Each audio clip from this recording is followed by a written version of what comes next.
This may look like a message about finding the right person, but it's not what you think. The real turning point in love is not the other person. It's you, not the you that tries harder, texts faster, explains more, or stays patient while feeling empty inside. The real you is the one who learns how to love yourself first, so deeply, so calmly, so clearly, that your life stops begging for love and starts allowing it. Most people think love begins when someone finally chooses them. But the truth is, love becomes steady when you choose yourself. That's when everything changes. Not because you become cold or selfish, but because you become whole. You stop trying to earn love through pain. You stop proving your worth to people who are not ready to value you. You stop chasing a feeling that can only last when it comes from a safe place inside you. And here's what's so powerful. When you truly love yourself, the right relationship doesn't need force. It doesn't need tricks. It doesn't need non-stop effort just to keep it alive. It unfolds naturally. It feels like two people walking toward each other without fear, not one person running while the other stays distant. It feels like honesty without games. It feels like care without confusion. It feels like peace, not constant worry. But to reach that kind of love, something has to be faced. Because self-love is not just a sweet idea. It is a deep inner shift. It asks hard questions. It asks you to look at your patterns without lying to yourself. It asks you to notice where you have been giving your heart away too quickly, or where you have been staying too long in places that kept shrinking you. It asks you to see how you speak to yourself when nobody is listening. It asks you to see the ways you abandon yourself to keep someone else. This is not about blaming yourself for what happened. It's about freeing yourself from what keeps happening. If you've ever said, "Why do I keep attracting the same kind of person?" If you've ever felt like you were giving so much and still not feeling chosen, if you've ever felt lonely even while being in a relationship, if you've ever felt like love always becomes complicated, heavy, or uncertain, there is a reason, and the reason is not that you are unlovable. The reason is that something inside you learned a certain story about love, maybe from childhood, maybe from heartbreak, maybe from watching others, and that story has been guiding your choices without you noticing. It has been shaping what you accept, what you excuse, what you chase, and what you fear. It has been shaping what feels normal to you, even when it hurts. The right relationship is not only about meeting the right person, it's also about becoming the version of you who can receive the right love without fear, without overthinking, and without trying to control it. Because even when love is healthy, it can feel wrong to someone who is used to chaos. Even when love is calm, it can feel boring to someone who only recognizes intensity as love. Even when love is stable, it can feel too good to be true to someone who expects to be left. That's why loving yourself first is not a small step. It is the foundation. Self-love is the moment you decide, "I'm done abandoning myself." Self-love is the moment you decide, "I don't need to be chosen by someone who can't see me." Self-love is the moment you decide, "My peace matters more than my fear of being alone." Self-love is the moment you stop calling anxiety love and start choosing safety. Because the right relationship does not start with someone else making promises. It starts with you making a promise to yourself, "I will not leave me." And when you stop leaving yourself, you stop attracting situations that mirror that same abandonment. So here's the real hook. The relationship you want is not something you chase. It's something you allow. But you can only allow it when you are not starving for it. You can only allow it when you are not trying to use love to fix your emptiness. You can only allow it when you finally know, deep in your bones, that you are already worthy. When you love yourself first, you become a different person in love. You stop getting pulled by mixed signals. You stop being addicted to almost. You stop confusing attention with care. You stop arguing for basic respect. You stop living on hope alone. You start listening to actions. You start trusting what you feel. You start respecting your own boundaries. You start leaving situations that drain you without having to hate the person. You start understanding that walking away can be an act of love toward yourself. And here's what happens when you do that. Your energy changes, your choices change, your standards become clear, your heart becomes calmer, your mind becomes quieter, your life becomes steadier. And in that space, without pushing, without begging, without trying to control every outcome, the right relationship can unfold naturally.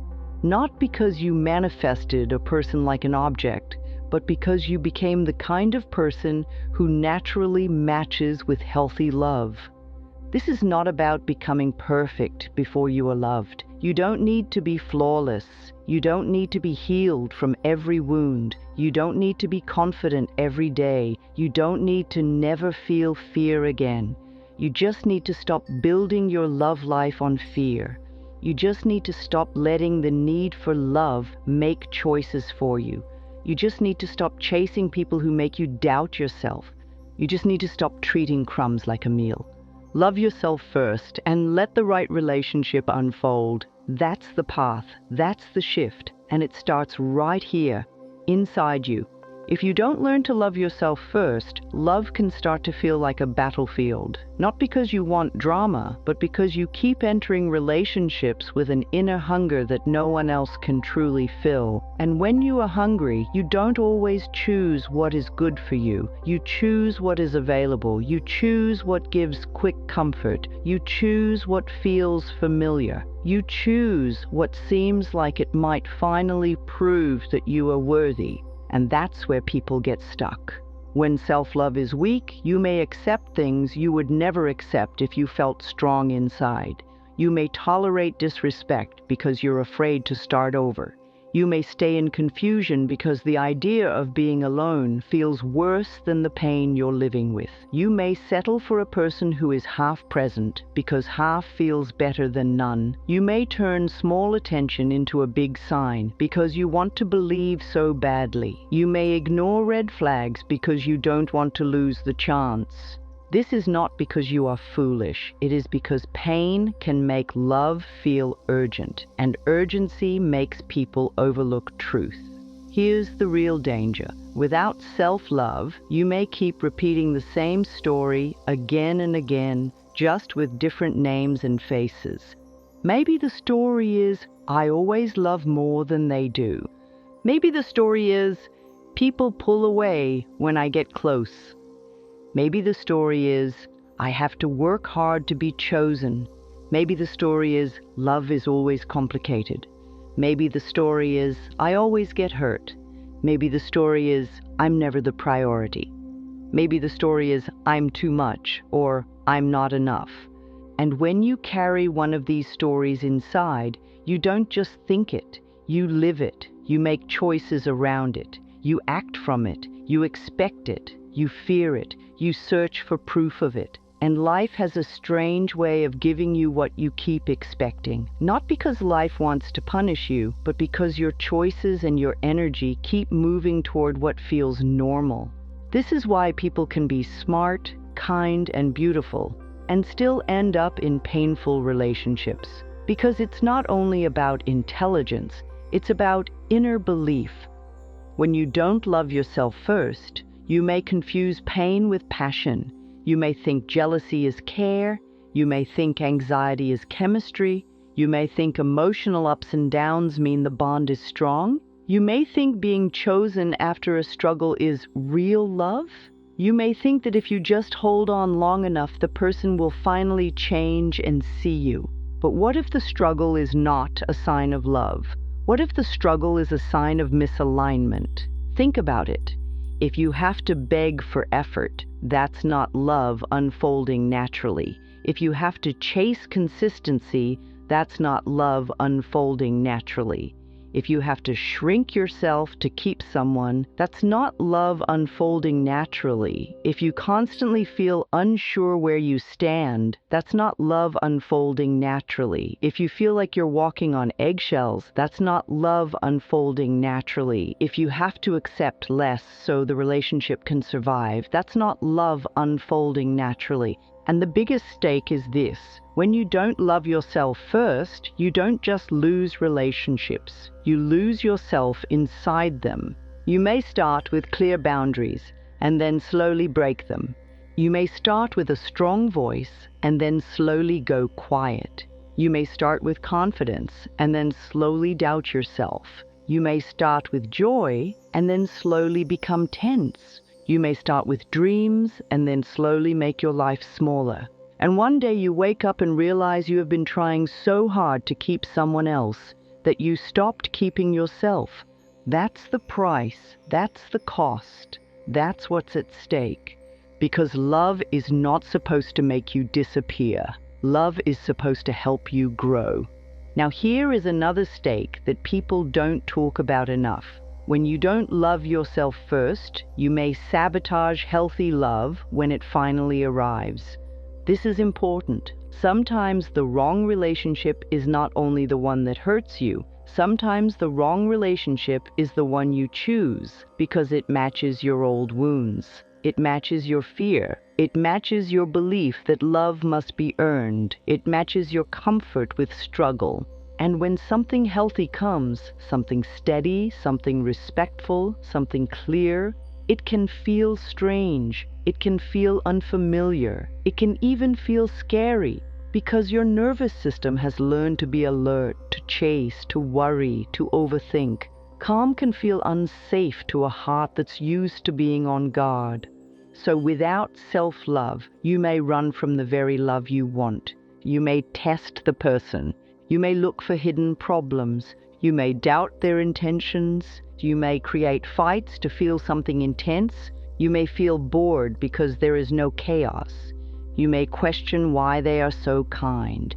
You may wonder when the real problem will show up, not because you're bad, but because your inner world has been trained to expect pain.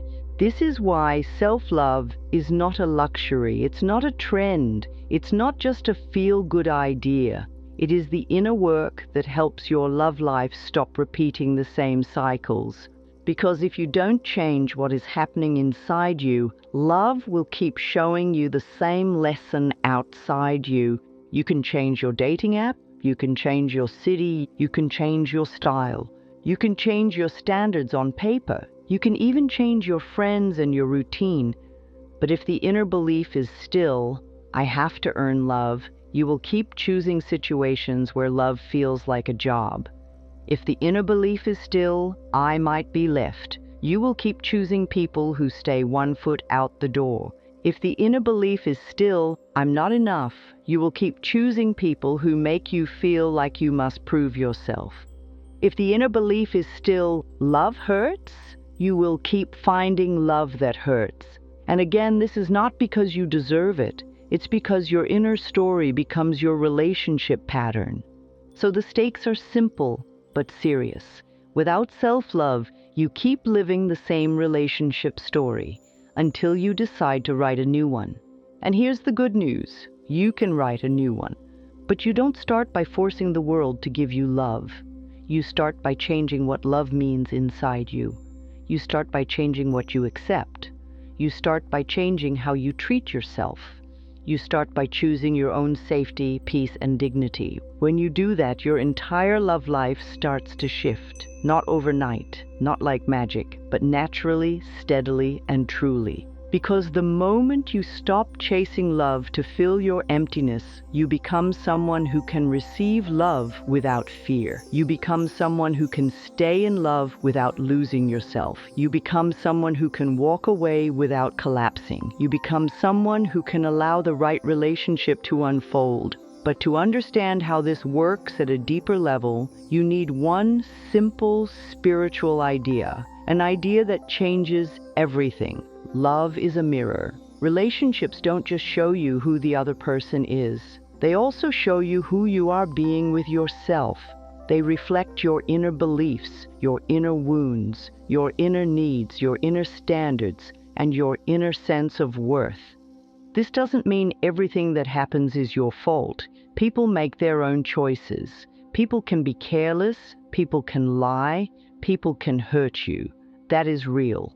But even when someone treats you badly, the mirror idea still matters because it asks a powerful question. Why did I stay? Or why did I go back? Or why did I ignore my own feelings? Or why did I believe this was all I could get? Or why did I accept less than I deserved? The mirror is not here to shame you, it's here to wake you up. Because if you only focus on the other person, you may miss the deeper lesson. And the deeper lesson is what sets you free. The deeper lesson is what stops the pattern from repeating. So let's make it simple. If you believe you are worthy, you move differently in love. You don't chase, you don't beg, you don't settle, you don't ignore your needs. You don't accept disrespect and call it patience. You don't confuse someone's potential with their actions. You don't attach your value to someone's attention. You don't give your power away. But if you believe you are not worthy, quietly, deep down, you may do the opposite. You may chase love as if it is rare. You may hold on to people as if they are your only chance. You may accept mixed signals as if they are normal. You may feel you must prove you deserve basic care. You may feel guilty for having needs. You may fear being too much, so you become not enough for yourself. And life reflects that. Not always in obvious ways. Sometimes the mirror is loud, sometimes it's subtle, but it's there. If your inner voice says, "I'm not enough," the mirror can show up as a partner who makes you feel like you have to compete for their attention. You may find yourself working harder, trying harder, giving more, hoping more, because deep down you're trying to become enough. If your inner voice says, "People always leave," the mirror can show up as partners who are emotionally unavailable, people who are hot and cold, people who pull away, people who keep you guessing. And each time it happens, it feels like proof that your fear was right. If your inner voice says, "I must earn love," the mirror can show up as relationships that feel like a test. You feel like you must perform, please, and prove. You feel like love is a reward you might lose if you make one mistake. If your inner voice says, "My needs don't matter," the mirror can show up as a partner who takes and takes. You may become the giver who keeps pouring from an empty cup, and you may call it love while your spirit feels tired. If your inner voice says, "I don't deserve peace," the mirror can show up as drama, constant conflict, constant worry, constant tension, because peace can feel unfamiliar when your inner world has been shaped by stress. This is the mirror. And here's the deeper truth. The mirror doesn't only reflect what you say you want. It reflects what you believe is normal. It reflects what you believe is possible. It reflects what you believe you deserve. It reflects what you accept without questioning. That's why some people say, "I want a healthy relationship," but they keep choosing people who cannot give them that, not because they enjoy pain, but because healthy love requires a healthy inner home. And if the inner home is full of fear, the person will keep reaching for love that matches fear. Think of it like this. Your heart is always trying to protect you. If you grew up around love that felt unstable, your heart may think instability is normal. If you grew up around love that felt like sacrifice, your heart may think sacrifice is required. If you grew up around love that was conditional, your heart may think it must perform to be accepted. So even if you say you want peace, your system may still be drawn to what feels familiar. That's why self-love is the work of retraining what normal love feels like. Now, self-love in this mirror idea is not about becoming proud or acting like you don't need anyone.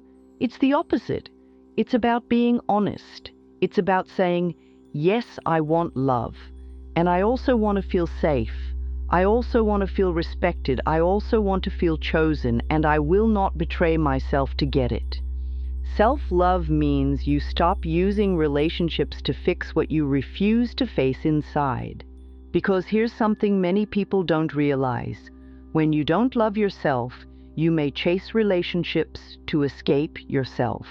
You may want someone to distract you from your loneliness, someone to make you feel important, someone to make you feel wanted, someone to make your life feel meaningful. But when the relationship becomes the medicine for your pain, it also becomes the place where you lose your power, because now you need the person. And when you need someone, you may accept things you should never accept. Self-love is the moment you stop asking love to be your medicine, and you start being your own medicine. And that's why the right relationship unfolds naturally when you love yourself first, because you stop forcing love to happen from a wounded place. When self-love is strong, you don't need to push and pull. You don't need to control outcomes. You don't need to read between every line. You don't need to demand clarity from someone who is committed to being unclear. You don't need to keep reopening the same conversation hoping it will finally change. You don't need to stay where your heart feels unsafe. You become simple in love, clear, grounded, honest. You don't confuse attention with devotion. You don't confuse chemistry with compatibility. You don't confuse "they like me" with "they can love me well." You don't confuse words with actions. You start choosing relationships that match your inner life. And this is where the mirror becomes exciting instead of painful. Because once you change how you see yourself, you change what you allow. And once you change what you allow, you change what you experience. The mirror responds to your standards. The mirror responds to your boundaries. The mirror responds to your self-respect. The mirror responds to your inner peace. So if your inner world becomes, "I am worthy of steady love," you naturally stop entertaining unstable love. If your inner world becomes, "I deserve honesty," you naturally stop staying in lies. If your inner world becomes, "My feelings matter," you naturally stop ignoring your own intuition. If your inner world becomes, "I can be alone and still be okay," you naturally stop holding on to what hurts you. And the mirror shifts, not because you controlled another person, but because you changed the part of you that kept saying yes to pain. Now, this is where people sometimes misunderstand the mirror idea. They think it means, if something went wrong, it must be because I didn't think positively enough. That's not the point. The point is not to blame yourself. The point is to take your power back. Because even if someone hurt you, you still have power now. You have power to heal. You have power to learn. You have power to choose differently. You have power to love yourself enough to not return to the same pain. You have power to stop repeating what you already outgrew. The mirror is not punishment. It's feedback. And the feedback is simple. What you accept is what you keep meeting. What you tolerate is what continues. What you excuse is what repeats. What you believe you deserve is what you allow. That's why loving yourself first is not only about feeling good. It is about living differently. It is about being the kind of person who does not confuse suffering with loyalty. It is about being the kind of person who does not call disrespect a misunderstanding. It is about being the kind of person who listens when your heart says, "This isn't right." It is about being the kind of person who chooses peace even when your fear begs you to stay. And when you become that person, the mirror of your love life begins to change. You stop getting pulled into the same painful situations because you are no longer the same person who used to enter them. Your energy is different. Your choices are different. Your standards are different. Your sense of self is different. And this is why the right relationship can unfold naturally. Because the right relationship is not built from fear. It is built from wholeness. It is not built from chasing. It is built from choosing. It is not built from confusion. It is built from clarity. It is not built from anxiety. It is built from safety. It is not built from, "Please don't leave." It is built from, "I will not leave myself."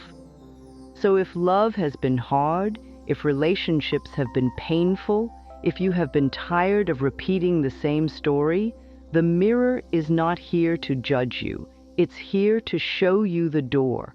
And the door is self-love. Not as a quote, not as a trend, not as a one-day promise, but as a deep inner decision that changes the way you move through love.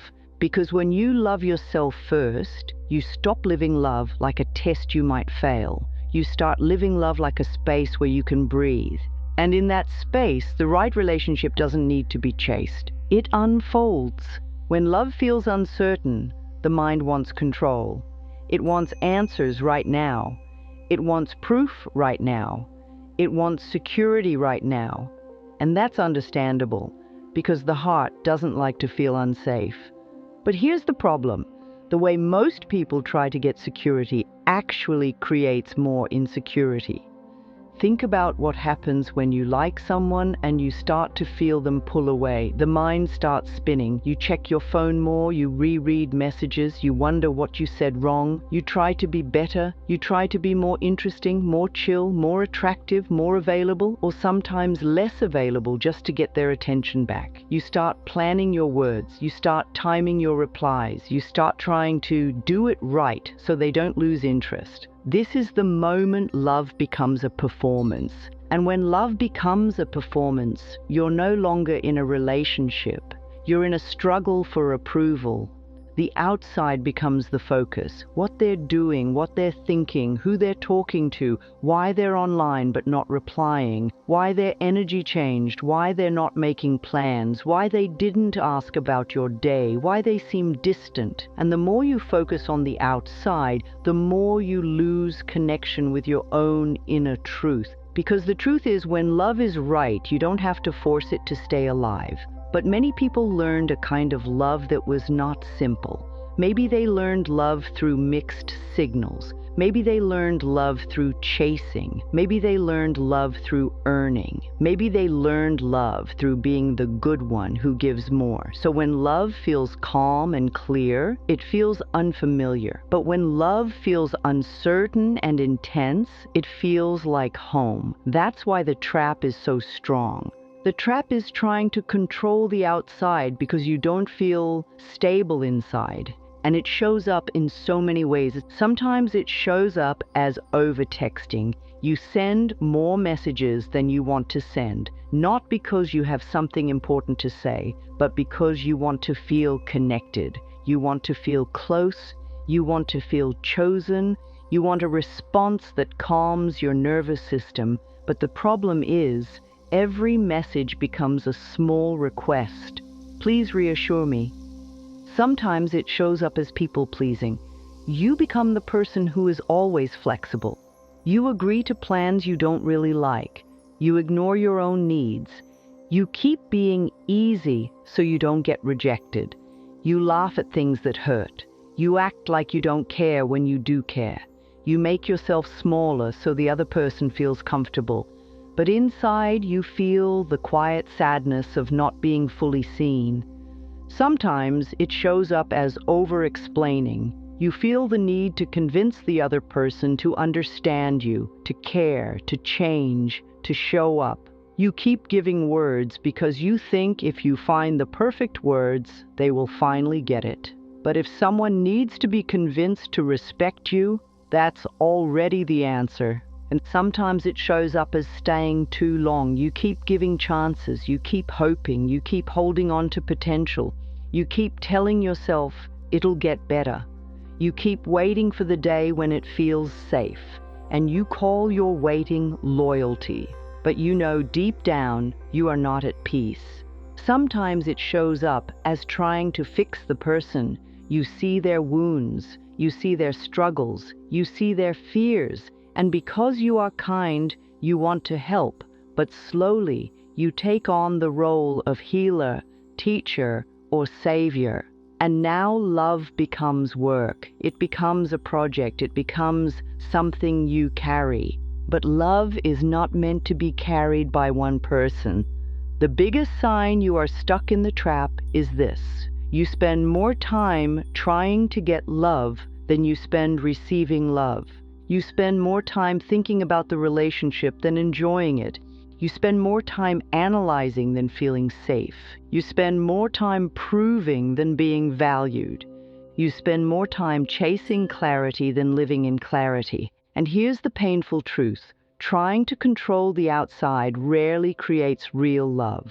It only creates short-term relief. It gives you a temporary high when they respond, when they show up, when they say something nice. But then the fear returns because deep inside you still don't feel chosen in a steady way. It becomes a cycle. Worry to chase, to small reassurance, to relief, to worry again. This cycle is exhausting, and it takes you away from the deeper work, which is learning to create safety inside yourself. Because when you are truly connected to your self-worth, you don't need to chase what's unclear. You don't need to control what's unstable. You don't need to force what's not flowing. You don't need to shrink to be kept. Self-love ends the trap by changing your center. When you love yourself, you stop negotiating for basic effort. When you love yourself, you stop making excuses for someone's lack of care. When you love yourself, you stop confusing "I miss them" with "they are good for me."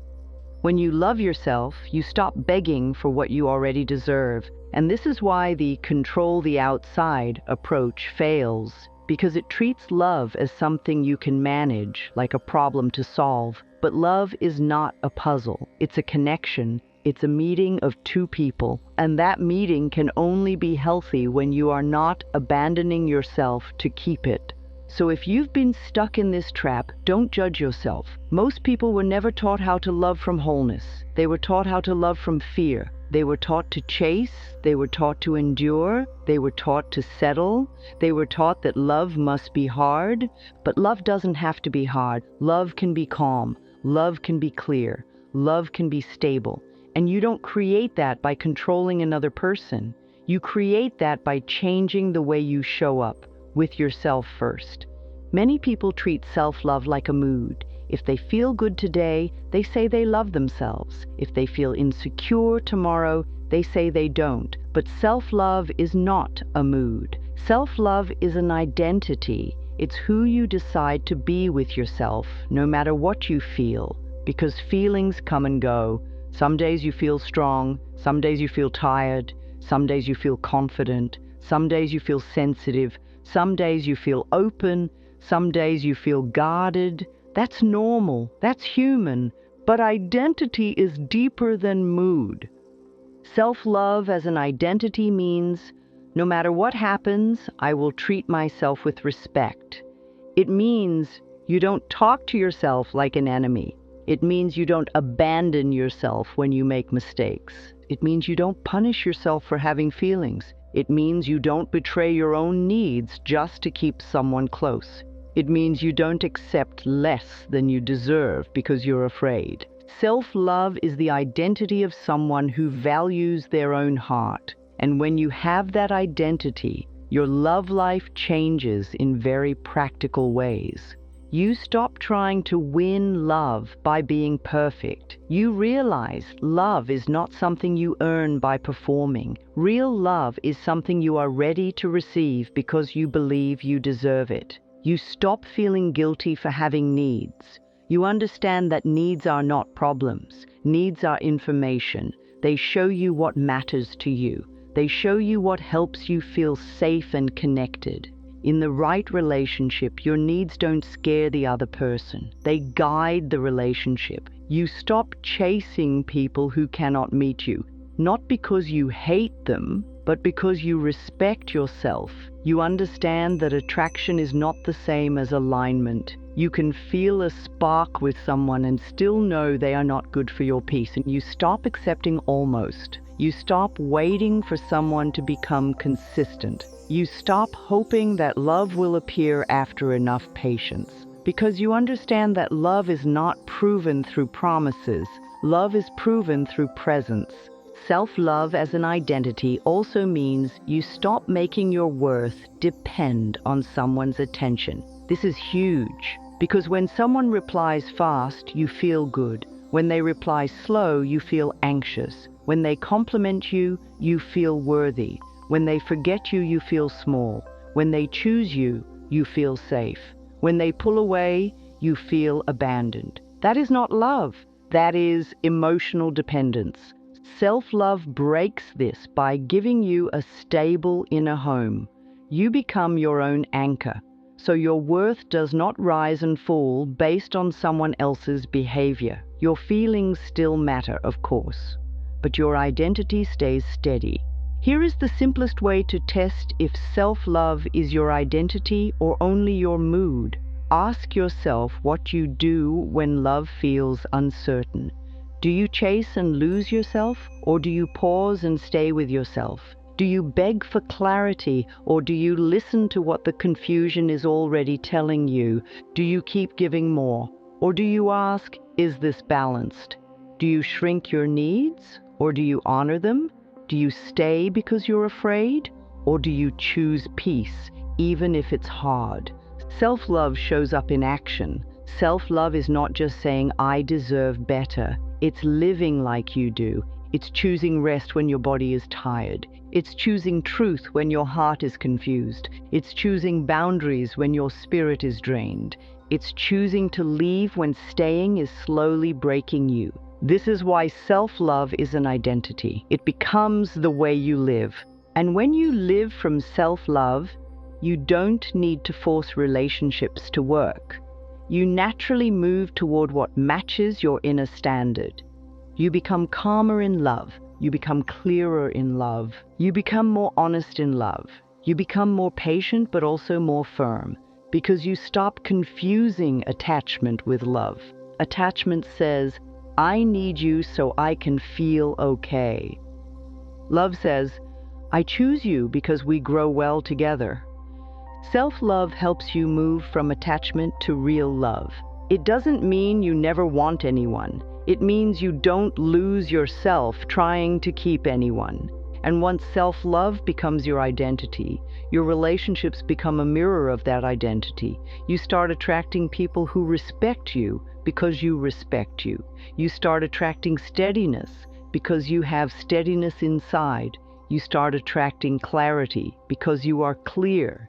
You start attracting healthy love because you no longer accept unhealthy love. That is the power of self-love first. Now, self-love as identity has one clear sign: boundaries. A boundary is not a wall. A boundary is not punishment. A boundary is not you being mean. A boundary is simply the line where your self-respect begins. Boundaries are the language of self-love. If you don't have boundaries, love becomes messy, because without boundaries, you don't know where you end and where the other person begins. You absorb their moods, you carry their problems, you excuse their behavior, you overgive, you overthink, you overstay, and then you call it love, even while you feel drained. But love is not supposed to drain you. Boundaries protect your peace, and peace is one of the clearest signs you are aligned with the right love. Many people fear boundaries because they think boundaries will push people away. And yes, boundaries will push away some people. But those people are usually the ones who benefited from you having none. Boundaries don't ruin the right relationship. They reveal it. In a healthy relationship, a boundary is respected. It's not attacked. It's not mocked. It's not ignored. It's not turned into a fight. A healthy partner may not always agree with you, but they will care about your comfort. They will want to understand. They will adjust because they value you. But in an unhealthy relationship, a boundary becomes a problem. The other person may try to make you feel guilty. They may call you too sensitive. They may say you're asking for too much. They may disappear. They may punish you with silence. They may argue until you give up. They may twist your words and make you feel like you're doing something wrong. That's the mirror again. Your boundary becomes a test of the relationship's health. So, what does a boundary look like in real life? It can look like not accepting disrespectful jokes at your expense. It can look like not staying on the phone while someone yells at you. It can look like not replying when someone only texts at midnight with no real effort. It can look like leaving when you are being lied to. It can look like saying, "I need consistency," and then acting on it if it doesn't happen. It can look like taking space when you feel overwhelmed. It can look like choosing to slow down if your heart needs time. A boundary can be quiet. It doesn't always need a big speech. Sometimes the strongest boundary is not what you say. It's what you stop doing. You stop chasing, and you stop over-explaining. You stop being available for crumbs. You stop rescuing. You stop ignoring your gut. You stop abandoning your needs. That's a boundary. And boundaries create peace because they reduce inner chaos. They help you trust yourself. They help you feel safe in your own decisions. They show your nervous system, "I will protect us." This is important. Many people think peace comes from the other person behaving perfectly. But peace actually comes from knowing you can handle yourself no matter what the other person does. When you have boundaries, you don't feel trapped because you know you have choices. You know you can speak up. You know you can walk away. You know you can say no. You know you can slow down. You know you can protect your heart. That creates peace. And from a spiritual view, peace is a magnet for better love. Not because it's magic, but because peace changes your decisions. When you have peace, you don't confuse anxiety with love. When you have peace, you don't chase hot and cold people. When you have peace, you don't try to win affection. When you have peace, you can see clearly. Peace makes you honest. And honesty is what allows the right relationship to unfold naturally, because the right relationship does not require you to betray yourself. It doesn't require you to accept what hurts. It doesn't require you to beg for effort. It doesn't require you to stay in confusion. It doesn't require you to fight for basic respect.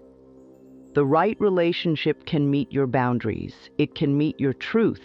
It can meet your needs, because it is built on mutual care, not control. Boundaries also do something powerful. They tell the universe, life, reality, whatever word you like, that you are ready. You are ready because you are no longer saying yes to what you don't want. You are ready because you are no longer leaking your energy into situations that cannot grow into real love. You are ready because you are no longer building your future on hope alone. This is why loving yourself first changes everything. It is not only a feeling, it is a new standard. And when the standard changes, your love life changes. Because what you allow is what continues. So if you want the right relationship to unfold naturally, don't start by looking for the right person. Start by becoming the person who honors your own heart.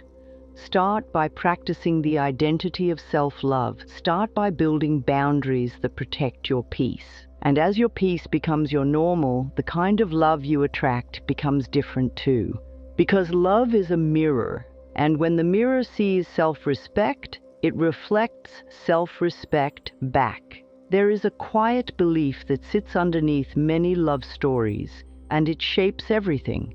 I need someone to feel whole. Most people don't say it out loud, but they live from it. It shows up in the way you panic when someone pulls away. It shows up in the way you keep checking your phone. It shows up in the way you accept less just so you don't lose the connection. It shows up in the way you feel like your life is on pause until love arrives. And when that belief is running your love life, you don't just want love, you need it. You need it to calm you down. You need it to prove your worth. You need it to fill the empty space. You need it to make you feel safe. You need it to give you a sense of direction. You need it to make life feel complete. But here is the truth. A relationship can add joy to your life, but it cannot build your self-worth for you. A relationship can support you, but it cannot become your identity. A relationship can bring closeness, but it cannot replace your inner home. When you try to use love to feel whole, love becomes heavy. It becomes pressure. It becomes fear. And that fear changes how you show up. You may become overly available because you don't want to risk losing them. You may accept confusing behavior because you'd rather have something than nothing. You may keep forgiving even when nothing changes, because letting go feels like losing a part of yourself. You may overthink because you feel like their choices control your emotions. This is the difference between need and choice. When you need someone, your mind says, "If they leave, I fall apart." When you choose someone, your heart says, "I want you, but I will still be okay without you." That is not cold, that is healthy. And this is where spirituality comes in a very simple way. Real love flows best through a person who is already connected to themselves. Because when you are connected to yourself, you are not trying to take love from someone. You are sharing love with someone. A needy love says, "Please fill me." A whole love says, "Let's grow together." A needy love says, "Don't leave me." A whole love says, "I'll be here and I'll also be true to myself." A needy love says, "I'll do anything to keep you." A whole love says, "I won't betray myself to keep you." So how do you heal this belief? First, you stop judging yourself for having it. Many people develop it because at some point in life, love felt like survival. Maybe you didn't feel seen as a child. Maybe love felt inconsistent. Maybe you had to earn attention. Maybe you were abandoned emotionally or physically. Maybe you were chosen sometimes and ignored other times. When love has been uncertain, the nervous system learns to cling. So healing begins with compassion. Of course I learned this, of course I feel this, but I don't have to stay here. Then healing becomes practice. You begin to build wholeness from the inside. Wholeness doesn't mean you never feel lonely. It means loneliness doesn't control your choices. Wholeness doesn't mean you never want connection. It means connection doesn't become your only source of value. Wholeness means you become emotionally steady enough to wait for what is right instead of grabbing what is available. This is where self-love becomes real. It's not a speech. It's a daily decision to stop using love as a bandage. It's choosing to meet yourself first so you don't enter relationships from emptiness. One simple way to spot the "I need love to feel whole" belief is to notice how you feel when someone you like is not responding or not showing up. Do you still feel grounded? Or do you feel like your whole mood collapses? Do you still feel like you have a life? Or do you feel like you can't focus on anything else? Do you still trust yourself? Or do you start blaming yourself and trying to fix everything? That reaction is not a sign that you're weak. It's a sign that there's a wound asking to be healed. And when you heal it, something beautiful happens. You stop feeling like you have to convince love to stay.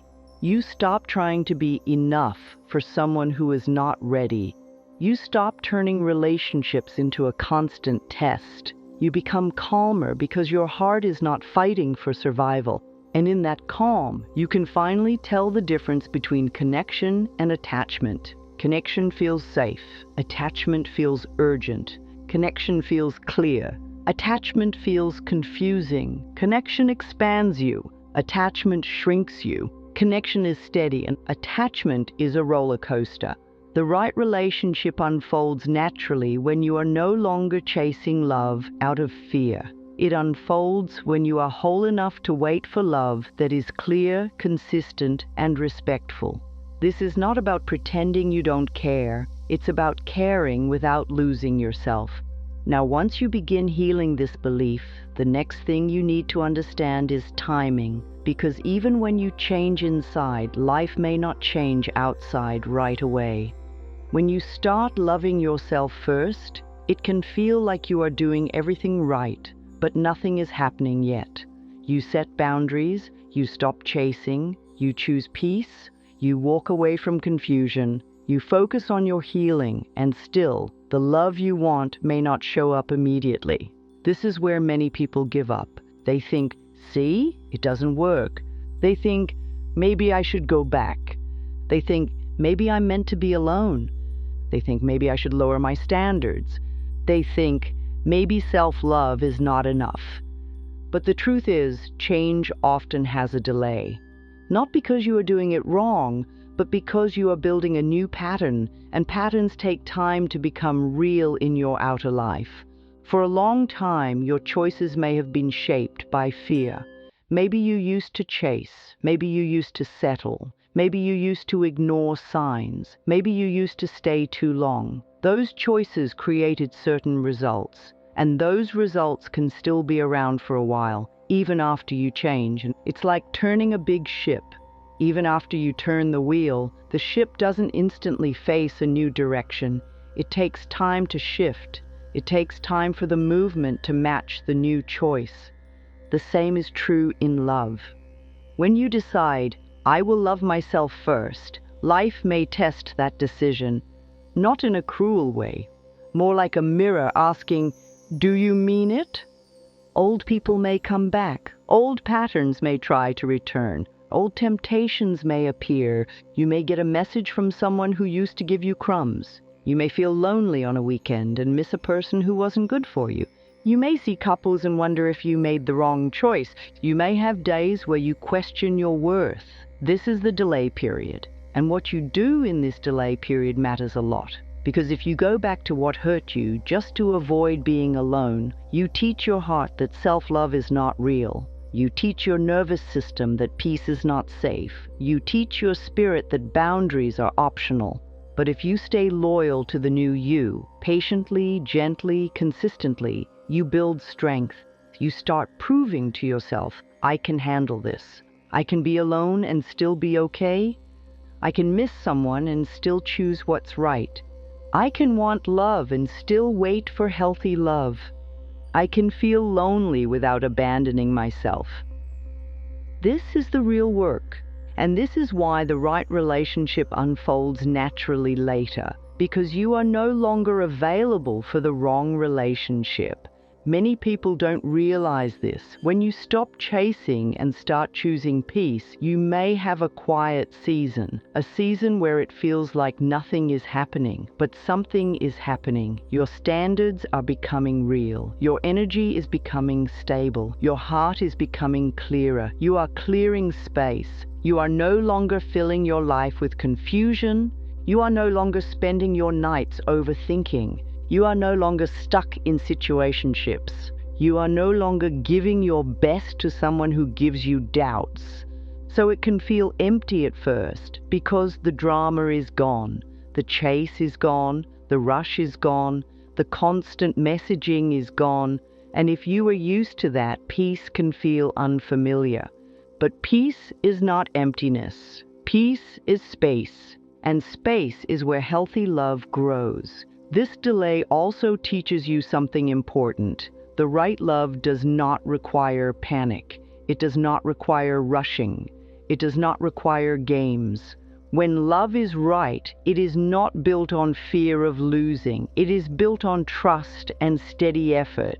So if you are in the delay stage right now, don't rush. Don't treat your quiet season like a failure. It may be the most powerful part of your healing. Because the moment you can stay loyal to yourself during the delay, you become someone who can receive the right relationship when it arrives. You become someone who won't destroy calm love by searching for chaos. You become someone who won't chase what is unclear. You become someone who won't accept crumbs. You become someone who can allow love to unfold. And that's the goal. Now, even with the delay, one thing can silently block love from changing: the way you keep thinking and speaking about love, because the mind's focus matters more than people realize. Many people think their life is shaped by what they want, but often life is shaped by what they keep focusing on. And in love, this is very clear.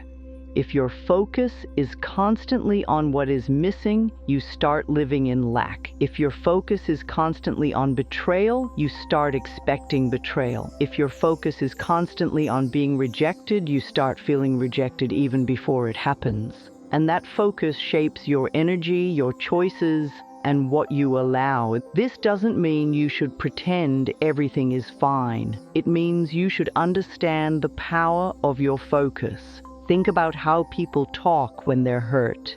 Men are all the same. Women can't be trusted. Love never works for me. I always get left. People only want me for one thing. I'm tired of being used.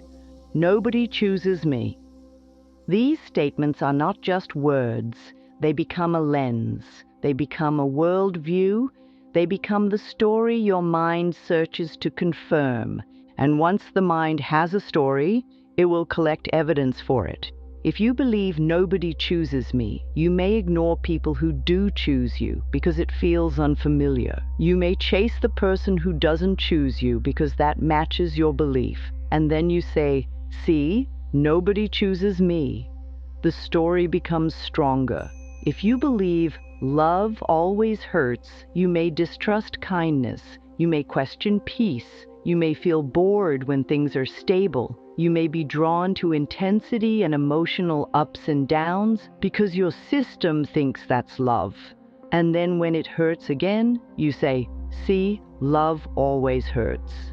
The belief becomes deeper. The mirror reflects not just your feelings, but the content you live inside. So what is the solution? You begin to train your focus toward what you want and what you already have. Not in a fake way, in a grounding way. You start noticing the ways you are growing. You start noticing the ways you are learning. You start noticing the ways you are choosing yourself. You start noticing the moments you feel peace. You start noticing the friendships and support you do have. You start noticing your strengths. Because when you build this focus, you change your inner world. And when your inner world changes, your love life begins to change too. Here's an important point. Focusing on what you want does not mean you ignore red flags. It means you stop feeding your mind with hopeless stories that keep you stuck. You can be wise and still be hopeful. You can be careful and still be open. You can protect your heart and still believe in love. This is what an abundance mindset looks like in relationships. It says, "I trust that love exists for me." It says, "I don't need to chase what's not mine." It says, "What is for me will meet me with effort." It says, "I can be patient because I'm not afraid of being alone." It says, "I choose love that feels safe." And when you focus on that, your decisions begin to match it.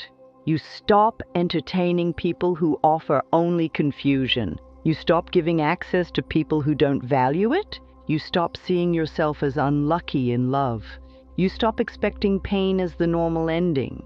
You begin to act from trust instead of fear. And this is where things shift in a real way. Because when your focus changes, you stop walking into the same relationship patterns without noticing. Your mind becomes clearer. Your heart becomes calmer. Your boundaries become easier. The mirror reflects what you keep holding inside. Your inner story, your inner focus, your inner belief about love. So if you want a different relationship, don't only look at who you are dating. Look at what you are feeding your mind every day about love. Because the right relationship unfolds naturally when your inner world becomes a place that can receive it. Once you understand that love is a mirror, you start to see a cycle that traps many people without them noticing. It's a simple loop, but it can run your love life for years. The cycle usually starts with what you see on the outside. A partner becomes distant, a message goes unanswered, plans feel unclear, effort drops, or maybe a relationship ends and you feel rejected.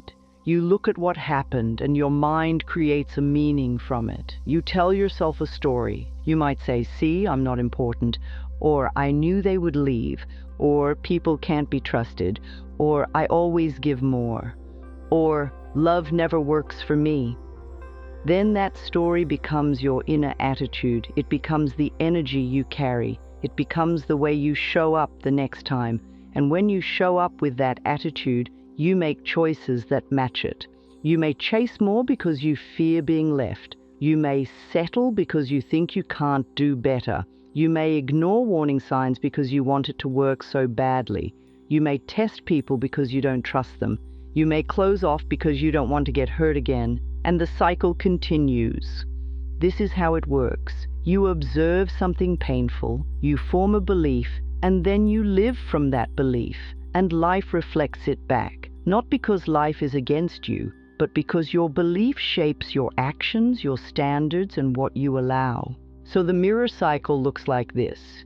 You experience a situation, you create a story about it. You act from that story and you attract or accept experiences that match that story. Then you say, "See, I was right," and the story becomes stronger.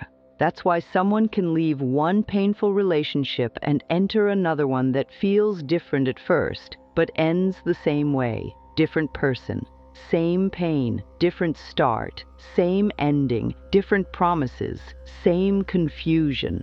The details change, but the pattern stays because the inner story stays. This is also why people can spend so much time learning relationship tactics and still feel stuck. They read books, they learn communication tips, they learn dating rules, they try new strategies.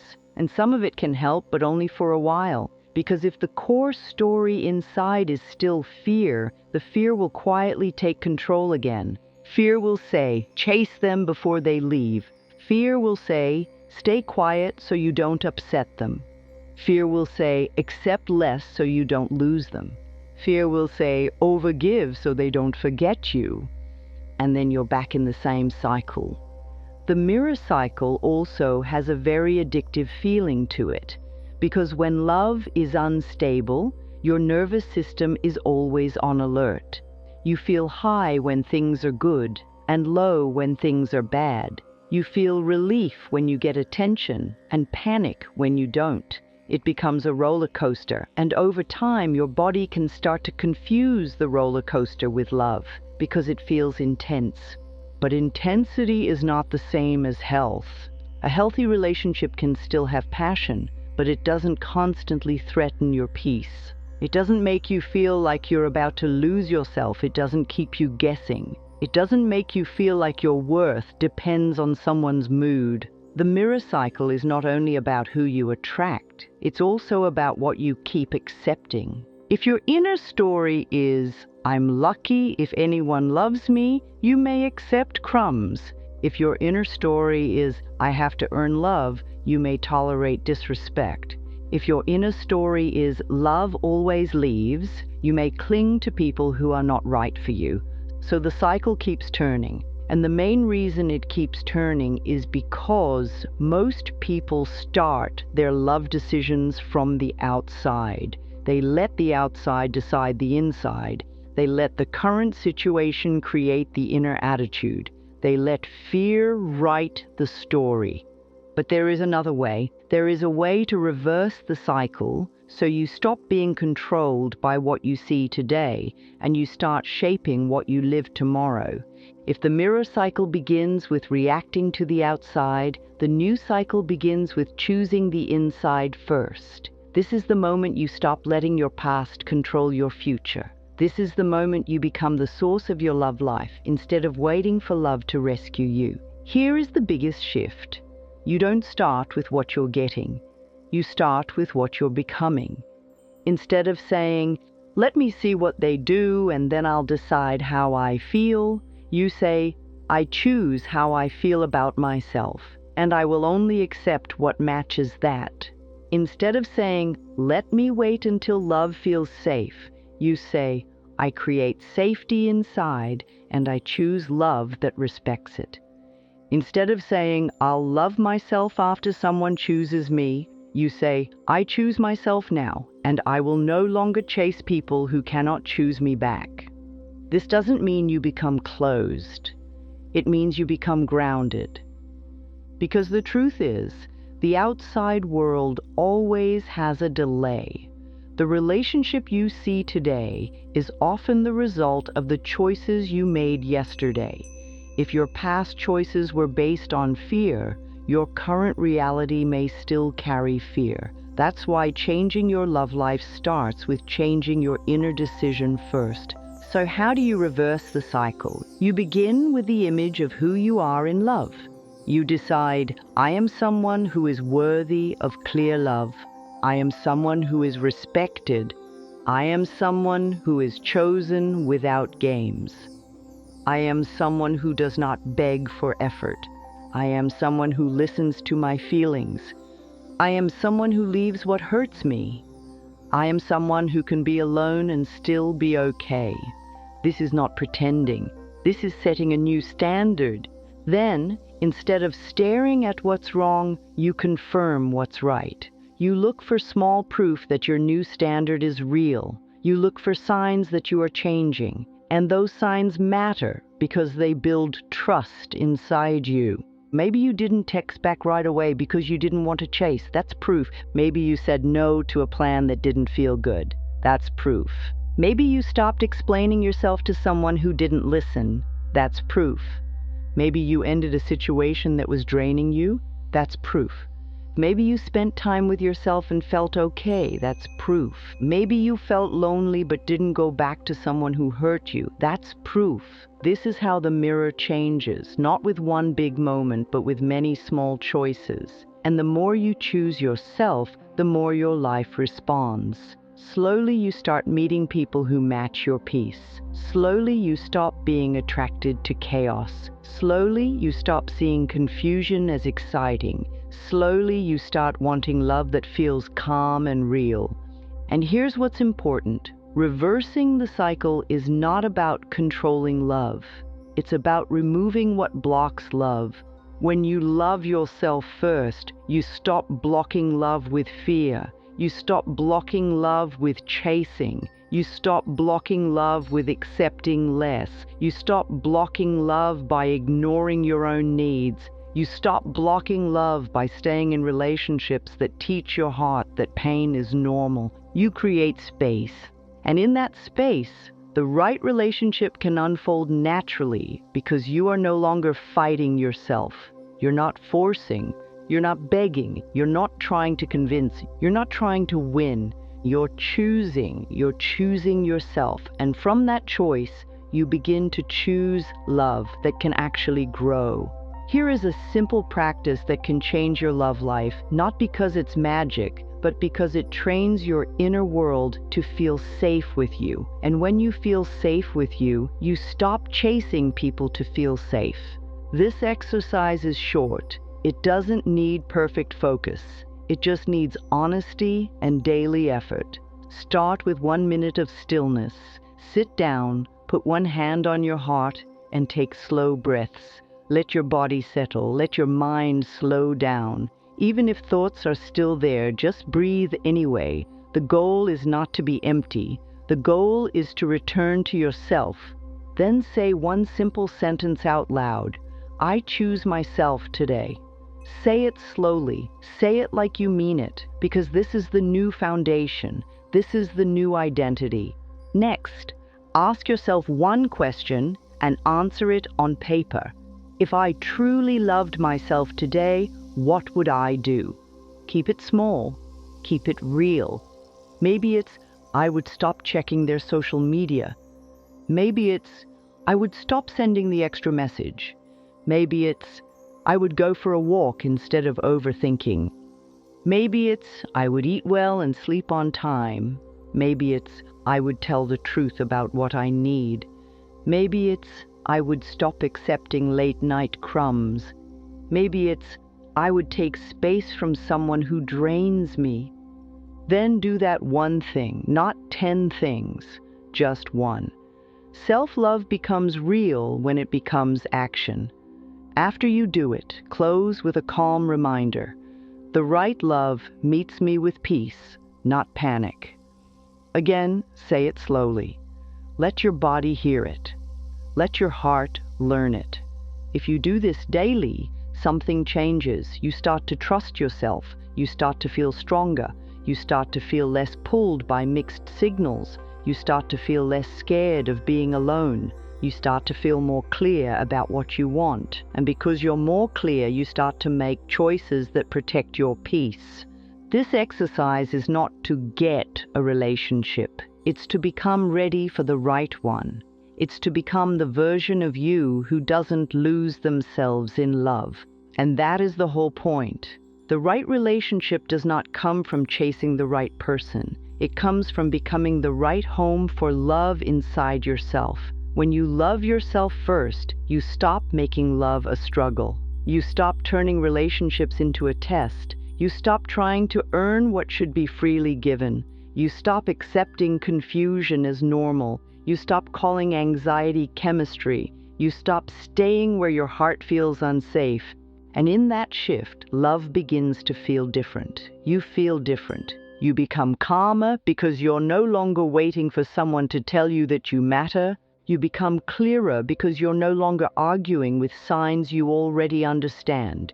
You become stronger because you're no longer giving your power away. You become more open because you're no longer trying to protect a wound by choosing the wrong love.